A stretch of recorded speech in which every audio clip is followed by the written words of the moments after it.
Vamos a ubicarnos, por favor, en Colosenses capítulo 3, versículos 22 al 25. Colosenses capítulo 3, versículos 22 al 25.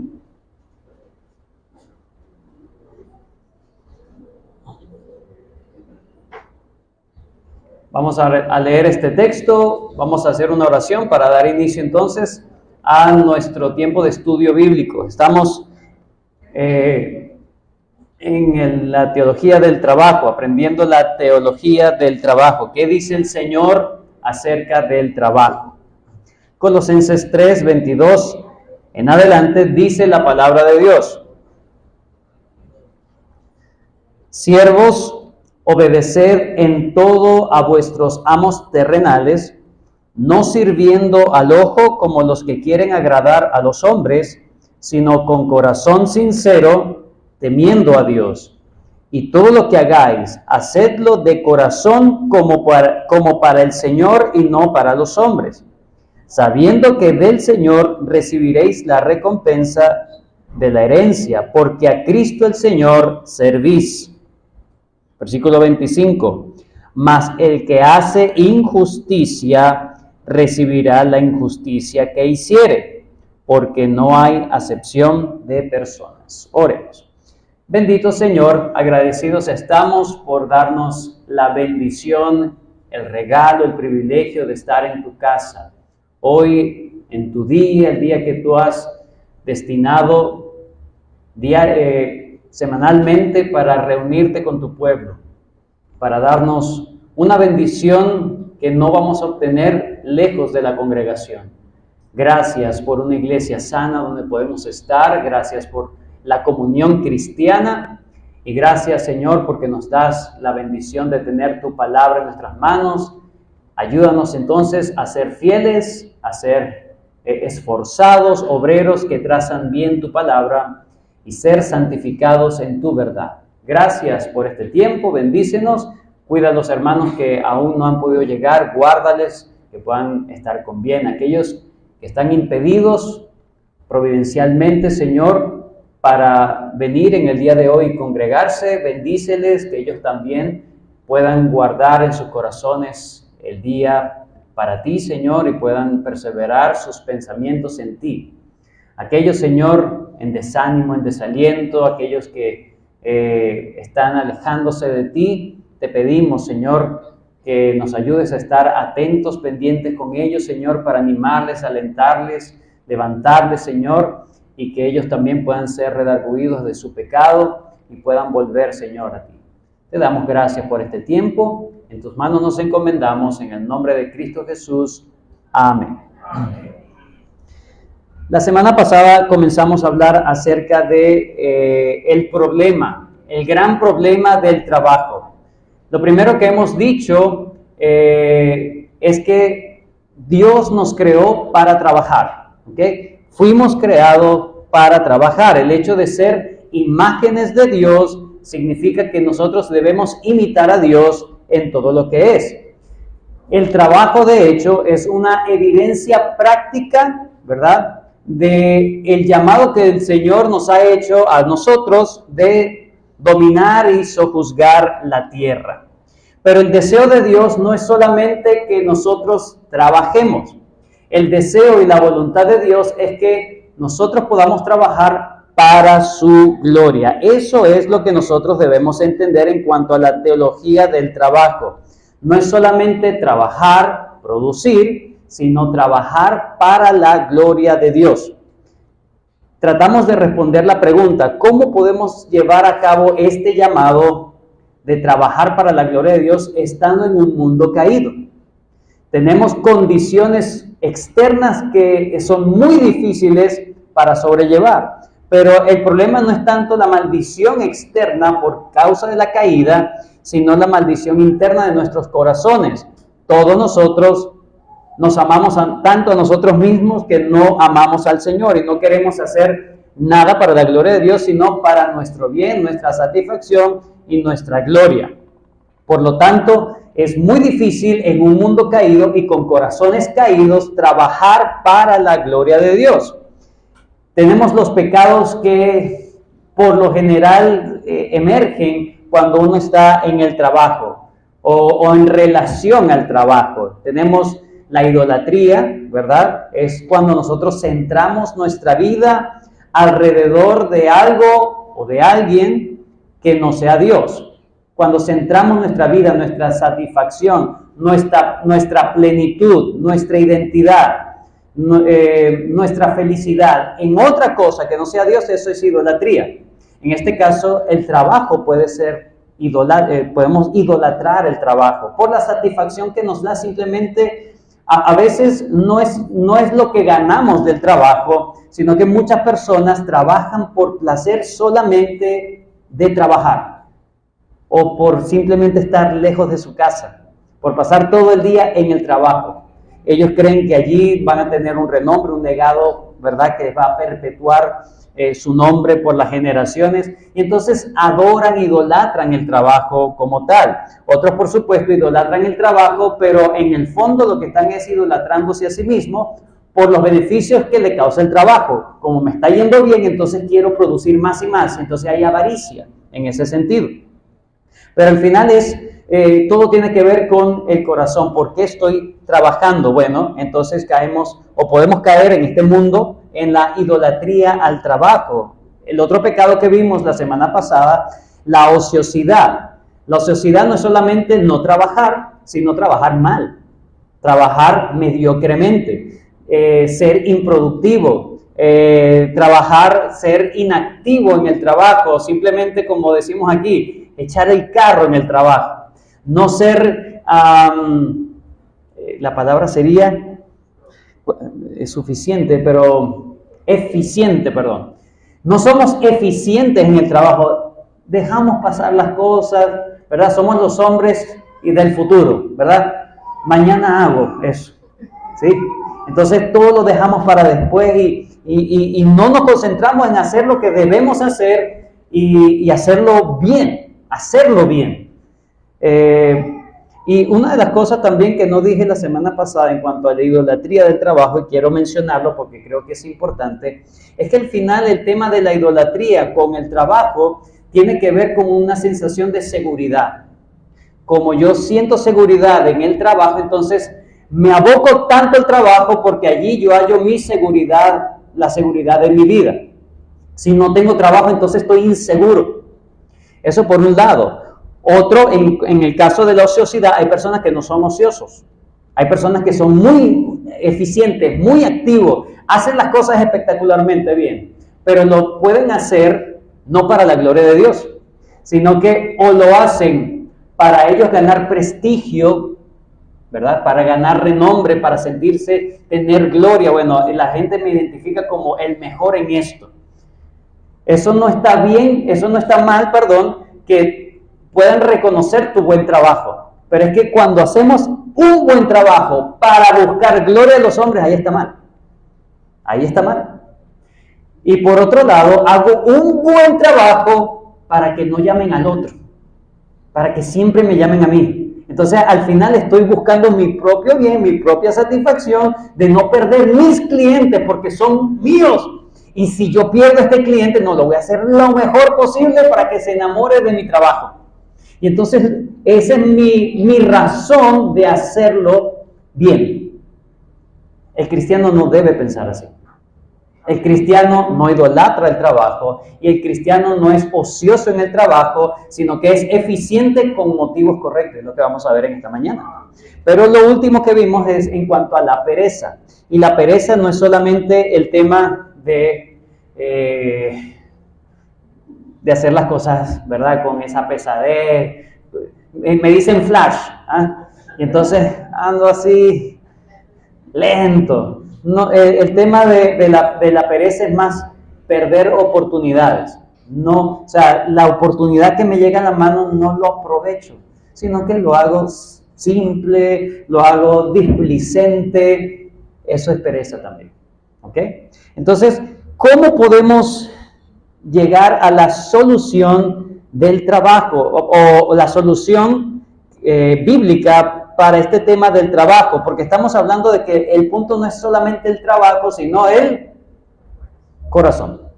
Las motivaciones en el corazón respecto al trabajo. Entonces, hoy les presento, hermanos, la vacuna contra el problema del trabajo. Vamos a hablar hoy de la vacuna contra el problema del trabajo. Hermanos, nuestras vidas están infectadas por una enfermedad que ya nos mató. ¿Okay? Una enfermedad que ya nos mató el deseo natural de hacer las cosas para la gloria de Dios. Esa enfermedad se llama, por así decirlo, se llama el pecado. Eso es el pecado. Entonces, ¿qué necesitamos para combatir con el pecado? Antes, quiero que podamos ver por lo menos estas dos cosas. Hay dos cosmovisiones en el mundo, dos cosmovisiones en nuestra sociedad, que están en pugna en nuestra sociedad en cuanto al trabajo. Por un lado, tenemos el pensamiento romanista en cuanto al trabajo. Y en segundo lugar, la otra cosmovisión, la contraparte, es la conciencia o la cosmovisión protestante del trabajo. Pero, ¿qué piensa o cómo entendemos este concepto del pensamiento romanista del trabajo? Bueno, cuando hablamos del concepto romanista del trabajo, nos debemos remontar por allá, por el siglo IV más o menos, donde un obispo, el obispo de Cesarea, llamado Eusebio, muere en el 339, pero en su vida, él hablaba acerca del trabajo como algo dualista o dicótomo, ¿ok? Él separaba trabajo secular con trabajo santo, o la vida perfecta, le llamaba él, la vida perfecta y la vida permitida. Él decía, por ejemplo, que la vida perfecta era la vida espiritual, es la que estaba reservada para los sacerdotes, para los frailes, para los monjes, los que se dedicaban a las cosas de la iglesia. ¿Sí? Esa era la vida perfecta. O sea, si tú buscabas eso, mira, es tremendo cristiano. Lo otro es la vida permitida. No es una vida mala, simplemente él hablaba de la vida secular y estaba reservada, bueno, para los criados, para los soldados, para los reyes, pero es una vida permitida, ¿ok? Pero al final, él declaraba que la vida santa o la vida perfecta es el servicio a Dios y la vida permitida no era un servicio a Dios, ¿ok? Miren escuchen lo que él decía o lo que él dejó por escrito. Dice: dos formas de vida fueron dadas por la ley de Cristo a su iglesia. Este es Eusebio de Cesarea. Una es sobrenatural y sobrepasa la forma de vida común. Completa y permanentemente se separa de la vida común y ordinaria de la humanidad y se dedica al servicio de Dios solo. Más adelante él sigue escribiendo, o él escribió: esa es la forma perfecta de vida cristiana. Y la otra, más humilde, más humana. Permite a los hombres dedicarse a la agricultura, al comercio, a otros intereses más seculares, igual que a la religión. Y una especie de piedad de segunda clase se le atribuye. Una piedad de segunda clase. En pocas palabras, tener un trabajo secular para el siglo IV, estamos, según el pensamiento romanista, no era necesariamente pecaminoso, pero el asunto del trabajo secular en la Edad Media se pervirtió de tal manera que ahora ellos consideraban trabajos más santos que otros incluso. ¿Ok? Esa es la visión que imperó en la Edad Media. Pero luego llega la Reforma Protestante. ¡Viva la Reforma! Como dice un hermano aquí. ¿Ah? Ustedes saben quién es. Y llegó la Reforma. Llega la Reforma Protestante. Y la Reforma Protestante recupera la idea del trabajo como un acto de adoración. Escuchen, la idea protestante del trabajo es recuperar el pensamiento de que mi trabajo es un acto de adoración al Señor. Y les voy a dar algunos ejemplos de algunas personas que tenían ese pensamiento protestante. Uno de los más llamativos tenemos, por ejemplo, a William Wilberforce. ¿Quién fue William o Wilberforce? Él fue uno de los parlamentarios en su tiempo de la corte de Inglaterra y fue prácticamente el responsable de la abolición de la esclavitud en Inglaterra. ¿Ok? La abolición de la esclavitud. Este hombre amaba tanto al Señor que cuando conoció al Señor, él quería no seguir en la política, quería desligarse de eso y concentrarse, entonces retirarse de la política para vivir una vida para el Señor. ¿Quién le dijo que no lo hiciera? John Newton, su amigo John Newton, el que escribe el famoso himno Sublime Gracia. John Newton fue un traficante de esclavos y él estaba arrepentido, por supuesto, y le dice a Wilberforce, no, debemos pelear en la parte civil para abolir el tema de la esclavitud.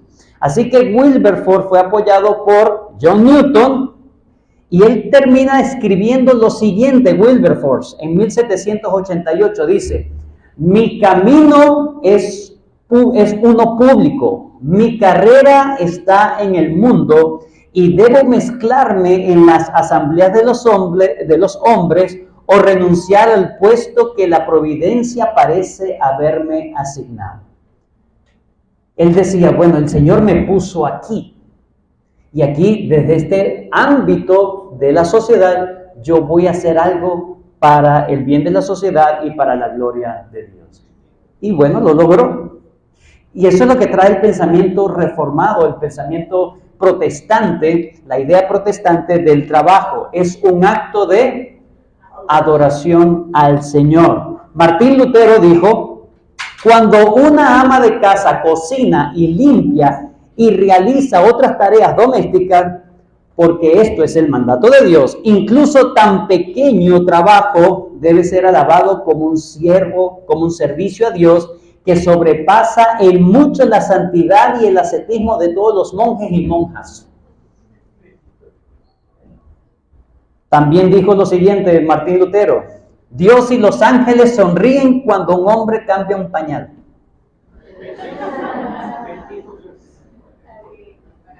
Porque estamos sirviendo al prójimo y eso le agrada a Dios.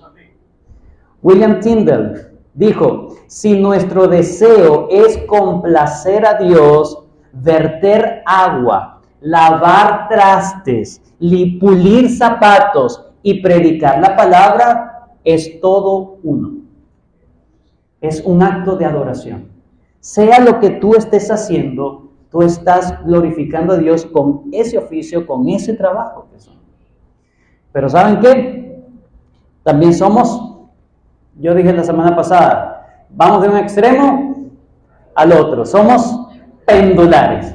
Entonces, por un lado tenemos los romanistas, que ellos hablaban de la espiritual sobre lo secular, hacían una distinción en la vida espiritual y la vida secular. Pero tenemos el otro extremo protestante, hablaban de lo secular por encima de lo espiritual. Luego eso se empezó a corromper. ¿Cuál es el punto acá, hermanos? El problema es cuando dividimos nuestra vida entre lo secular y lo sagrado. Ese es el problema. O le damos más énfasis a lo sagrado que a lo secular, o le damos más énfasis a lo secular que a lo sagrado. Como creyentes no debemos dar ningún énfasis a ninguno de los dos, sino al mismo grado. De hecho, no deberíamos tener términos de secular y sagrado. Todo es para la gloria de Dios. Cristo debe reinar en todos lados. La palabra secular viene con el seculum, del latín seculum, que tiene que ver con lo que es terrenal, ¿ok? Lo que es de este mundo, lo material. Entonces, yo no puedo decir que mi vida terrenal está separada de mi devoción a Dios. Es imposible. Y si pensamos así, estamos pensando o del extremo reformado o del extremo romanista. ¿Ok? Entonces debemos entender, mi vida es una sola. Yo no estoy en el multiverso de la locura. Yo estoy en el universo. Dios me creó en un mundo y yo debo vivir para Él. Eso es lo que debemos entender, hermanos. Por eso es que no debemos olvidar, siempre debemos recordar, hermanos, que vivimos en el mundo de Dios. A los niños le estamos enseñando eso y a los adultos hay que enseñárselos también. Hermanos, vivimos en el mundo de Dios. ¿Quién es el dueño del mundo? Pregunto. Si vivimos en el mundo de Dios, ¿quién es el dueño del mundo? Nosotros somos inquilinos en este mundo. Él es el dueño. Él es el dueño de esta casa llamada planeta, Tierra. ¿Sí? Él es el dueño, Él es el creador. Nosotros somos unos inquilinos, ¿verdad? El Señor nos ha colocado aquí para que vivamos en su mundo. Son sus reglas, son sus leyes, y Él va a demandar quién vivió según sus reglas, sus leyes. Ese es el juicio. Por lo tanto, somos responsables, o debemos entender que somos responsables de saber cuál es la voluntad del dueño. ¿Qué es lo que quiere el dueño? ¿Cuál es el llamado del dueño a mí, que soy el inquilino temporal de esta casa? ¿Qué es lo que Dios quiere como el rey del mundo? Bueno, por lo menos existen dos llamados. Hay dos llamados, hermanos, que Dios nos hace a todos los seres humanos. Dos llamados. El primer llamado, vayan conmigo a Efesios capítulo 2, versículo 10.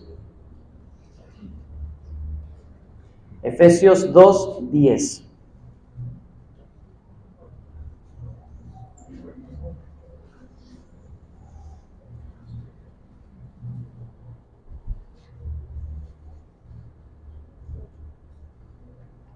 Porque somos hechura suya, creados en... Note lo primero. Fuimos hechos, todos somos creación de Dios, somos hechura suya, pero también somos criaturas en Cristo. Hechura suya, creados en Cristo Jesús para buenas obras, las cuales Dios preparó de antemano para que anduviésemos en ellas. Entonces, este versículo nos resume los dos principales llamados que tenemos de parte del dueño de esta casa. El primer llamado es hacer de Cristo. Eso es lo primero que Dios llama a todos los hombres, que se arrepientan y crean en el único Dios vivo y verdadero y en Jesucristo a quien Él envió. Ese es el primer llamado. Todos van a rendir cuenta de cómo actuaron o respondieron según ese llamado. ¿Son de Cristo o no son de Cristo? ¿Verdad? Este es el primer y principal llamado de todo hombre y mujer en este planeta Tierra. ¿Cuál es tu relación en cuanto a Cristo? Romanos 1:6 dice, entre los cuales estáis también vosotros, llamados a ser de Jesucristo. Segunda Tesalonicenses 2:14 dice, a lo cual os llamó mediante nuestro evangelio para alcanzar la gloria de nuestro Señor Jesucristo. El evangelio es un llamado a que acudan a Cristo, a que se rindan delante de Cristo, el verdadero Rey. Mateo 6:33. Mas buscad primeramente el reino de Dios y su justicia, y todas las cosas os serán añadidas. Esa es la voluntad del dueño de esta casa. Estamos en su mundo. Estas son sus reglas. La primera regla, que reconozcamos a Jesús como Señor y Salvador de nuestras vidas. De nuestras vidas. Eso es lo primero. Ese es el primer y más grande llamado, que nos reconciliemos con nuestro Creador. Ese es el primer llamado. ¿Por qué? Porque todos somos enemigos de Dios. Recuerden, estamos en un mundo caído, con corazones caídos, y estos corazones lo que quieren es vivir para sí y no para aquel que es el dueño de la casa. Segunda de Corintios 5:19 dice que Dios estaba en Cristo reconciliando consigo al mundo, no tomándole en cuenta los pecados a los hombres los pecados, y nos encargó a nosotros la palabra de la reconciliación. Así que somos embajadores en nombre de Cristo, como si Dios rogase por medio de nosotros o rogamos en nombre de Cristo. Este es el llamado, reconciliados con Dios. Reconcíliate hoy con Dios. Reconcíliate con tu Creador. Ese es el primer llamado. Yo quiero hacer un buen trabajo. Cristo es la clave. Quiero ser un buen trabajador, quiero ser un trabajador para la gloria de Dios. Si no tienes a Cristo, si no has acudido a tu primer llamado, va a ser imposible. Va a ser imposible. Pero el segundo llamado no es solamente a ser de Cristo, sino que el segundo llamado es vivir para Cristo. Ser de Él y vivir para Él.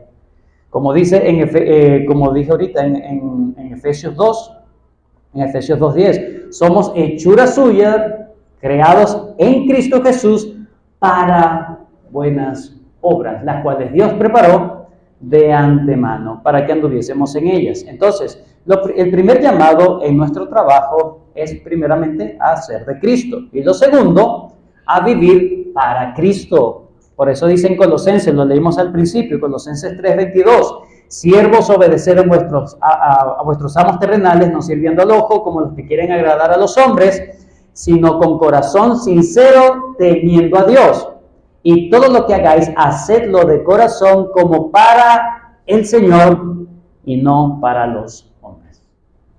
La distorsión romanista llega cuando olvidamos el hecho de que nuestro llamado secundario de vivir, ¿verdad?, en este mundo debe ser apoyado por el llamado primario de ser de Cristo. ¿Ok? Eso es lo que pasa con el romanismo. Quieren hacer las cosas en sus fuerzas.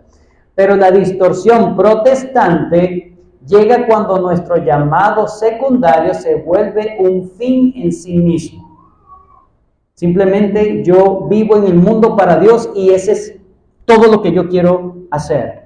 Es otro extremo.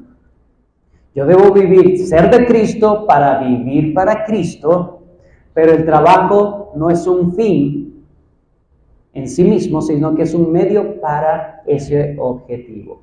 Por lo tanto, hermanos, para ser buenos trabajadores, estoy hablando de la vacuna para el problema del trabajo.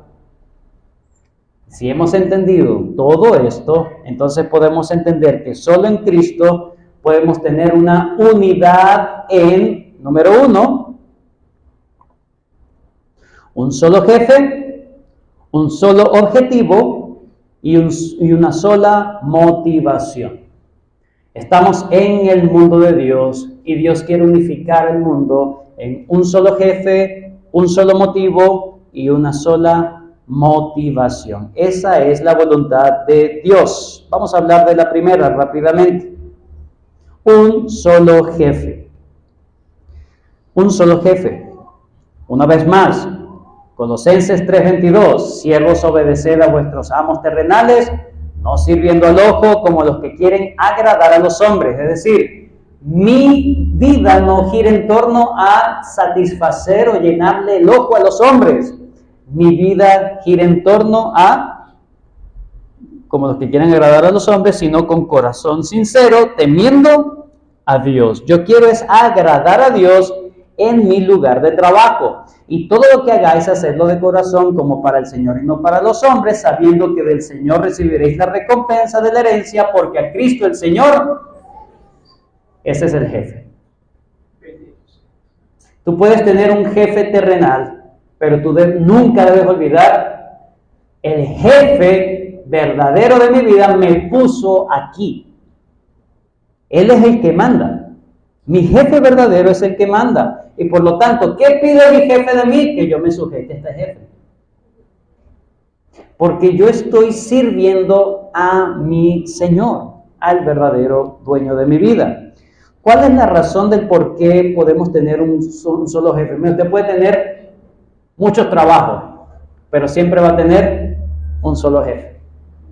Puede tener muchos trabajos, puede de repente, bueno, hoy estoy trabajando en esta empresa, en esta empresa, pero en el lugar donde tú estés trabajando, no te olvides, siempre no has renunciado a ese jefe. si eres de Cristo.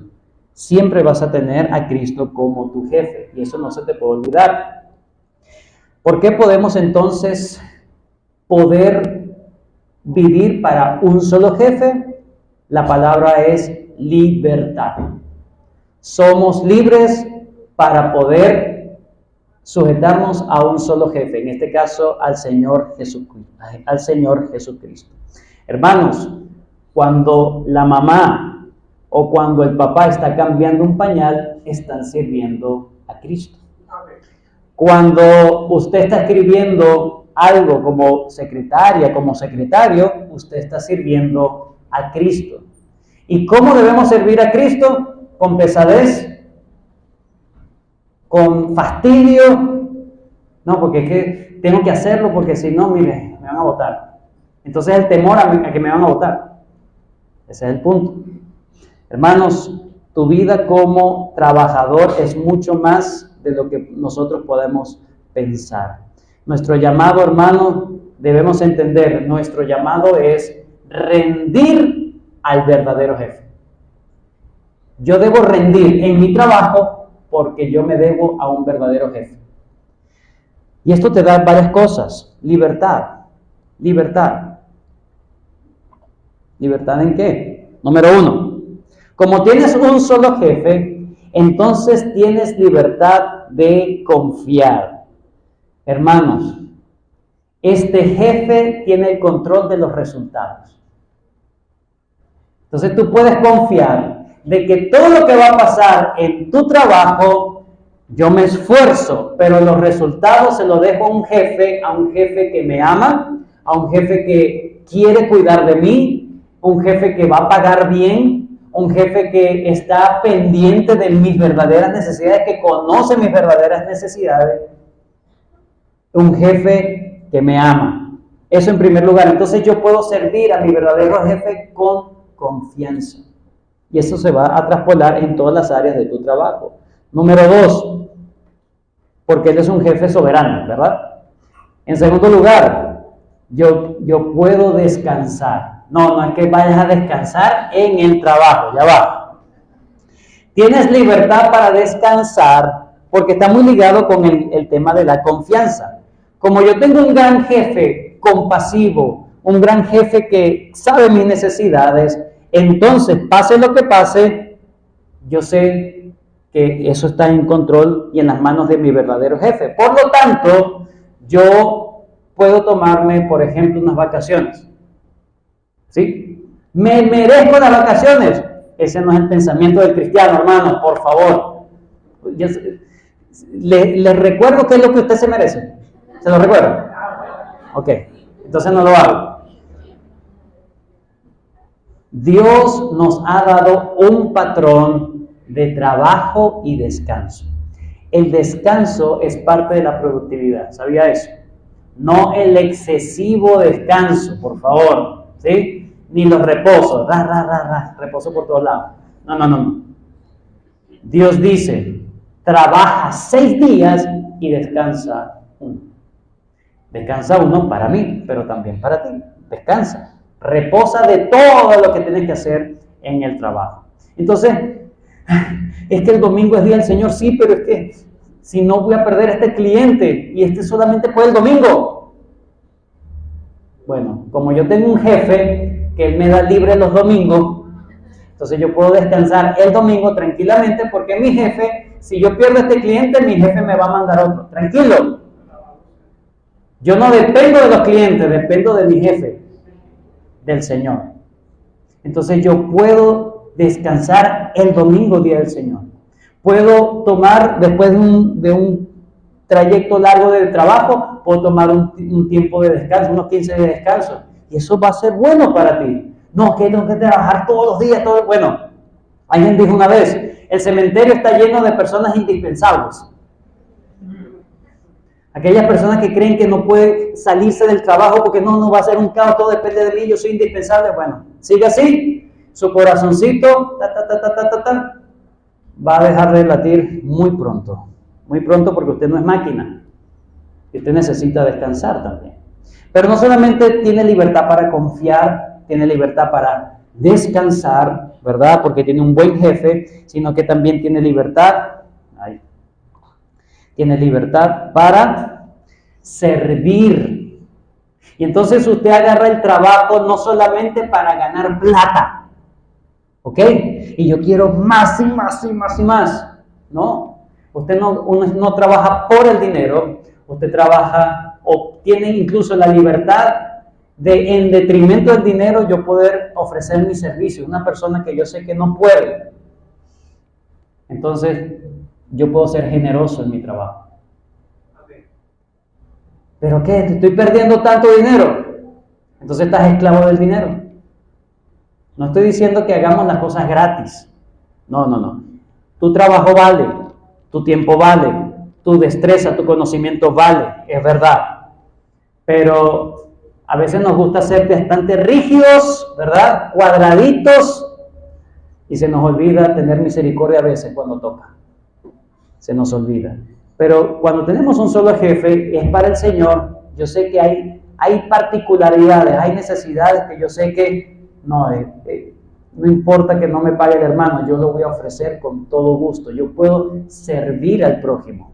Hermanos, lo hacen los incrédulos. Hay incrédulos que dicen, déjelo así, porque saben que hay una persona que no puede. Eso no significa que la persona que no puede, mira, tú sabes que no tengo plata, pero me puede hacer un trabajo. No se pide. Eso no se pide. ¿Ok? Usted tiene que buscar la forma de pagar y remunerar el trabajo si es un hermano que usted está empleando. Tiene que remunerarlo bien. Ahora, si el hermano dice, no hermano, no le voy a cobrar tanto, le voy a cobrar esto, porque yo también quiero ayudarle y bendecir. Bueno, ya ese es otro, cantó otro gallo, ¿verdad?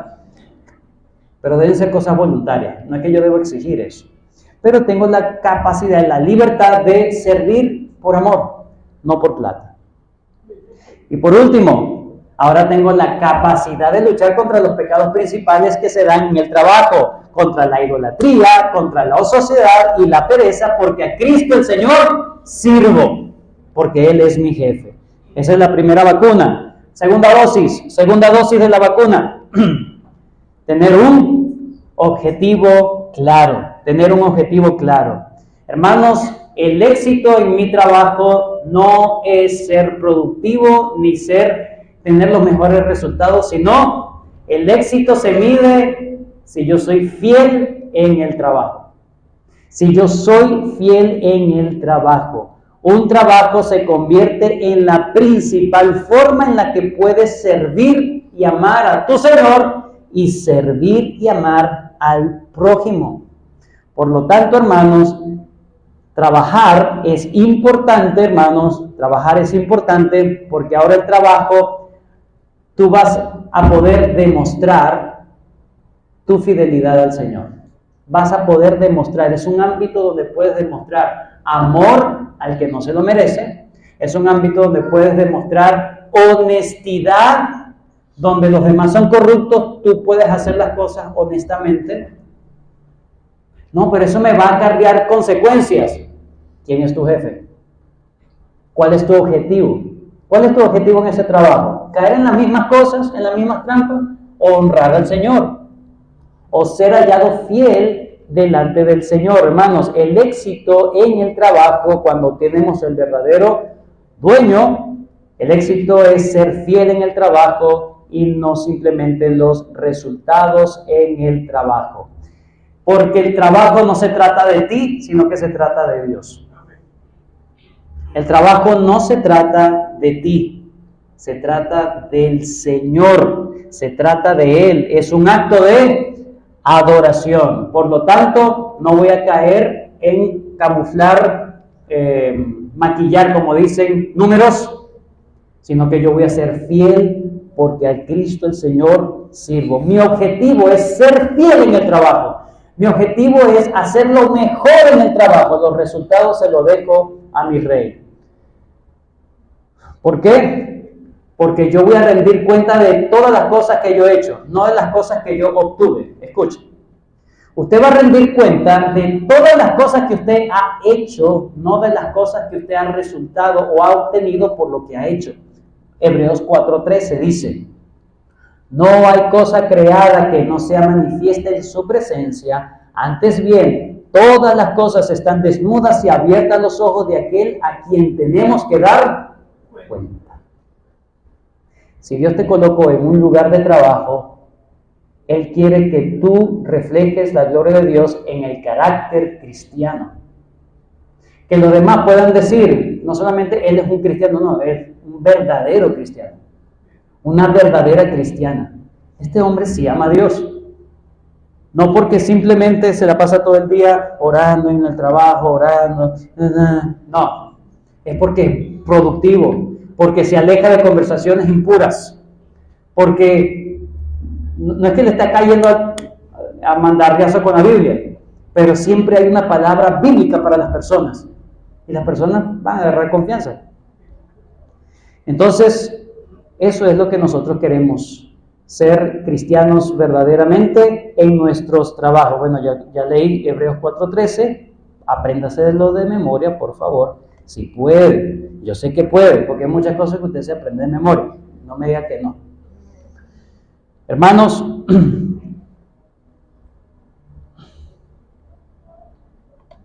algún día todo lo que tú estás haciendo se va a volver polvo. Algún día todo lo que tú estás haciendo, todo el imperio que tú estás creando, no te va a quedar a ti. Probablemente se lo va a quedar otro. Y a veces ni siquiera tu familia. No te enfoques en el futuro. Enfócate en ser fiel en lo poco, ser fiel en lo que debe ser. Deja el futuro en las manos del Señor. ¿Cuántas personas pueden decir ahora mismo que tú eres un cristiano en tu trabajo? O se estarían enterando así como sorprendidos. Último, tercera dosis. Son 3 dosis de esta vacuna. Con esto podemos aguantar. Última dosis, tu motivación. Como tienes un solo jefe y tu objetivo no son los resultados, sino que tu objetivo es ser fiel a tu jefe, ese es tu objetivo en la práctica. Entonces, ¿a dónde apuntamos en el corazón? Hermanos, apuntamos en el corazón, en primer lugar, mi deseo de levantarme a trabajar es para demostrar amor a Dios y para demostrar amor al prójimo. Bueno, yo quiero ser honesto, hay inconversos que son honestos. Bueno, yo quiero trabajar arduamente. Hay inconversos que actúan y trabajan arduamente. ¿Qué es lo que te va a diferenciar del que es honesto, del que trabaja bien, del que hace las cosas bien? El corazón. Eso es lo que te va a diferenciar ante los ojos del Señor. Eso es lo único que te diferencia. Por lo tanto, tu motivación no debe ser: con esto voy a ganar más plata, con esto voy a manipular a mi jefe para que me diga que sí, para irme de vacaciones, X o Y. No. ¿Por qué trabajas? ¿Por qué haces lo que haces? Por amor a Dios y por amor al prójimo. Mateo 22:37, Jesús dijo: amarás al Señor tu Dios con todo tu corazón, tu alma, con toda tu mente. Este es el primero y más grande mandamiento. Entonces, yo puedo amar a Dios y puedo amar al prójimo. Eso significa que puedo o no puedo disfrutar entonces del trabajo. Puedo o no puedo disfrutar del trabajo. Y ese deseo de dejar un legado para la posteridad, para las demás generaciones, ¿está mal entonces? No está mal. Vayan conmigo rápidamente, ya estamos terminando. 1 Timoteo 6.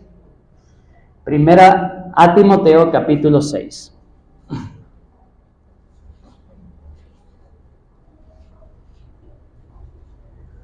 Hermanos, nuestra cultura ha engrandecido tanto el trabajo, ¿verdad? Porque nos da estatus o porque nos da disfrute. Entonces las personas trabajan para ganar estatus, para ganar disfrute. Pero el Señor no quiere que tú trabajes con ese fin o con esa motivación, sino que trabajes para amar a Dios, para amar al prójimo, y eso trae disfrute. Escuche esto. Unos buscan el disfrute solamente por el disfrute. El cristiano no busca el disfrute, busca amar a Dios y al prójimo, y eso le atrae disfrute. 1 Timoteo 6:17. A los ricos de este siglo manda que no sean altivos ni pongan la esperanza en las riquezas, las cuales son inciertas, sino en el Dios vivo que nos da todas las cosas en abundancia para que las disfrutemos. ¿Está mal disfrutar del fruto de tu trabajo? No, porque tú la estás disfrutando no porque tú te lo merezcas, sino porque tu buen jefe te ha dado esa bendición. Entonces yo lo disfruto para la gloria de Dios. Aún en el disfrute hay que disfrutar para la gloria de Dios. No porque yo me lo merezco, yo me sudé. Mire, usted no sabe lo que yo trabajé. No pongas tu esperanza en las riquezas. Pon tu esperanza en el Dios vivo que te permite riquezas para que las disfrutes. Eso es diferente. Entonces el disfrute es un disfrute diferente a lo que disfruta el mundano. El mundano disfruta por un tiempo y luego vuelve a depresión. El creyente disfruta y cuando se acabó, bueno, sigue contento. Sigue contento. Es así. Sigue contento. ¿Por qué? Porque no ha perdido a Cristo. Y sabe que el Señor no lo va a desamparar. Es así. Entonces, seguimos en 1 Timoteo 6. He leído del 17, solamente el 17, ¿verdad? Vamos al 18. Que hagan bien, que sean ricos en buenas obras, dadivosos, generosos. Yo no he visto gente que tiene mucha plata, pero, Dios mío, o sea, tienen que estar engarrotados así. Hueso le decimos. Eso no baja nada para amar al prójimo. Porque han puesto su esperanza en el dinero, que son inciertos. Y no son generosos. No tienen libertad, ¿me explico? No tienen libertad porque no están alineados al verdadero jefe. No tienen esa libertad de saber de que pueden ser generosos, a pesar de que puedan perder cosas. Que hagan bien, que sean ricos en buenas obras, dadivosos, generosos. 19, atesorando para sí buen fundamento para lo porvenir, que echen mano de la vida eterna. Eclesiastés 5, 18 dice, he aquí, pues, el bien que yo he visto, que lo bueno es comer y beber, gozar uno del bien de su trabajo, con que se fatiga debajo del sol todos los días de su vida, que Dios le ha dado, porque esta es su parte. Entonces, sí, es bueno disfrutar, pero ¿por qué estoy disfrutando? ¿Cuál es el punto de disfrutar? Hermanos, yo puedo disfrutar y aún yo puedo buscar dejar algo, un legado, pero es para que se reivindique el nombre de Dios, no para mi nombre. Que los hombres me reconozcan es otro tema, pero yo nunca busqué el reconocimiento de los hombres. Busqué siempre el bien y la gloria de Dios y el bien del prójimo, no simplemente para que me reconocieran. Por eso es que 1 Timoteo 6 dice, así que teniendo sustento y abrigo, estemos contentos con esto, porque los que quieren enriquecerse caen en tentación y lazo y en muchas codicias necias y gallosas que hunden a los hombres en destrucción y perdición. Porque raíz de todos los males es el amor al dinero, el cual codiciando algunos se extraviaron de la fe y fueron traspasados a muchos dolores. El trabajo no es para dejar un legado, un nombre tuyo. Deja que el Señor se glorifique en ese trabajo. Refleja el carácter de Dios. Se puede acomodar algo ahí. El bajo. Gracias. Reflejamos el carácter de Dios, por ejemplo, en el trabajo cuando arreglamos algo. ¿Sí? Cuando arreglas algo o cuando no dejas eso sucio. ¿Verdad? Un desastre. Aquí pasó la bomba de Hiroshima. Entonces todo es un caos, pero hice el trabajo. No, el orden habla del carácter de Dios. ¿Ok?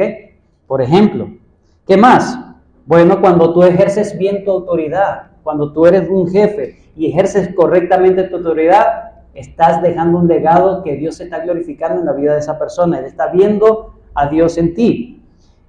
Cuando tú eres creativo, una cosa es ser creativo, otra cosa es inventor.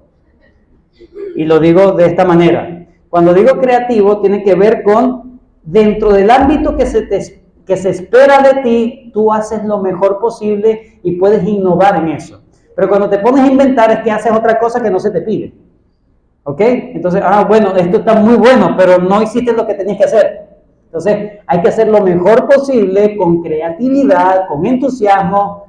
Póngale esa pizca de amor. ¿Te has escuchado eso? Sí, esto lo dice con amor. Bueno, léelo, con amor. ¿Ok? Y cuando usted también es pacificador en su trabajo. Cuando usted es pacificador en su trabajo, usted está dando la gloria al Señor. Termino con esto. Mateo 5:13. Vosotros sois la sal de la tierra, pero si la sal se desvaneciere, ¿con qué será salada? No sirve más para nada, sino para ser echada fuera y hollada por los hombres.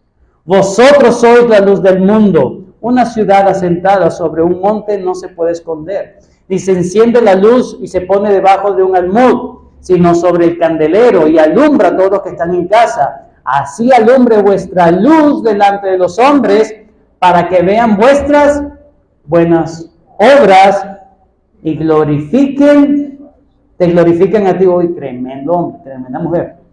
Glorifiquen a vuestro Padre que está en los cielos. En conclusión, número 1, conclusión. Jesucristo, cuando usted agarra la vacuna, usted la voltea, usted se va a dar cuenta que el componente principal es Jesucristo. Jesucristo, hermanos, la obra de Cristo lo cambia todo. La obra de Cristo no solamente te salva, sino que cambia radicalmente tu vida en todas las áreas de tu vida. Cristo, la obra de Cristo lo cambia todo. Tú sigues igual, necesitas a Cristo. Acude al primer llamado, a ser de Cristo. Y supedita o esclaviza tu segundo llamado de vivir para que vivas para Cristo. El trabajo, no se te olvide, es un acto de adoración, pero no adores el trabajo. Y en último lugar, somos libres para servir a Dios por medio de nuestro trabajo. Que el Señor nos ayude, hermanos. Esta es la solución para el gran problema del trabajo. Jesucristo, ¿ok? Jesucristo, un solo jefe, un solo objetivo, ser fieles, una sola motivación, amar al Señor, amar al prójimo, que eso sea lo que me mueva a levantarme todos los días.